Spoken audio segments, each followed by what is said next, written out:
Hey guys, good morning. So today's business network tip is called What Direction Are You Going In?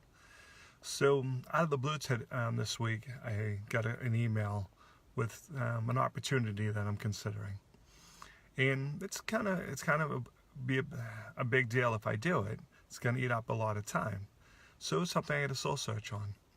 And this is something I see happen with my business friends all the time, is they're not getting to the level of success they hope to, so they chase a side hustle.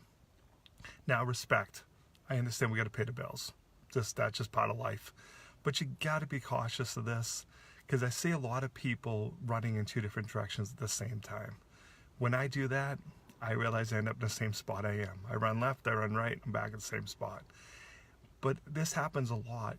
People aren't reaching their goals, so they say, you know what, I'm going to go do something else. In some cases, I'm going to go do 2 or 3 other things.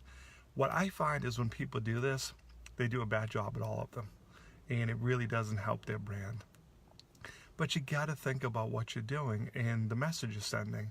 So I'm finding a lot of people, they're chasing multiple things, and when you take a look at their social media activity, a lot of the posts about their side hustle, not their primary hustle.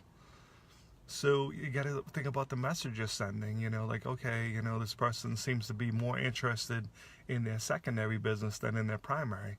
That may be sending the wrong message to people. Again, guys, props. I know we got to pay the bills, but you got to think about what you're doing and the message it's sending. I've learned in my life, everything at this point in my life is addition by subtraction. So you guys know I teach at the university. I love it. It's a great opportunity. But I'm always teaching my students about opportunity cost. Let me give an example. So today I teach at 11, 12, and 1. I'm meeting a student at 2. Then we have a special class at 4.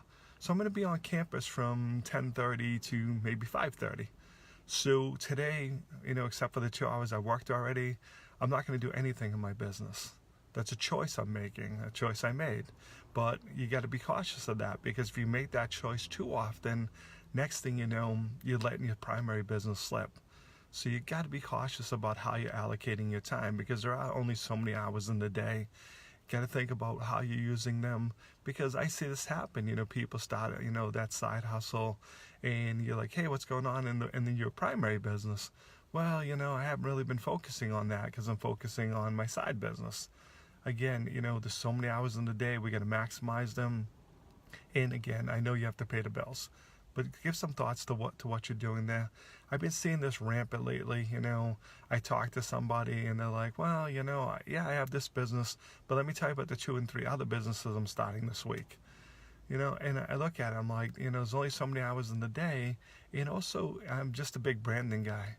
If I don't really know what your primary function is, I know you're chasing something different every week. After a while, you start to, step back and say, is this the person that I want to choose to do business with if their focus isn't on that business? So you might be sending a really bad message. So give some thoughts to that. Monitor your social media activity. What are you posting about? Because if you're posting 80% about your side hustle, to me, that's your primary business now. That's where your focus is. So it may be costing you business on the other side. Again, just give some thoughts to it. Like I said, as I get this opportunity this week, I was like, I don't really, it's something that I'm interested in. It's a short-term commitment. It's 10 weeks. But I'm like, if I do it, it's going to have a big impact on my business. And how am I going to balance this, and not let my primary business slip to chase that thing I want to do. At the end of the day, everything's opportunity cost. If you're doing something, you're not doing something else. So you got to ask yourself, is this the best thing for you and your brand? All right, that's today's business networking tip. As always, guys, if you'd like the tip, hit that like and share button. Let me know how you're finding the balance in life. What are you doing? If you want to come to events, you can find them at friendsofkevin.com, NewEnglandB2BNetworking.com. Thanks for watching. Hope you're having a truly dazzling day.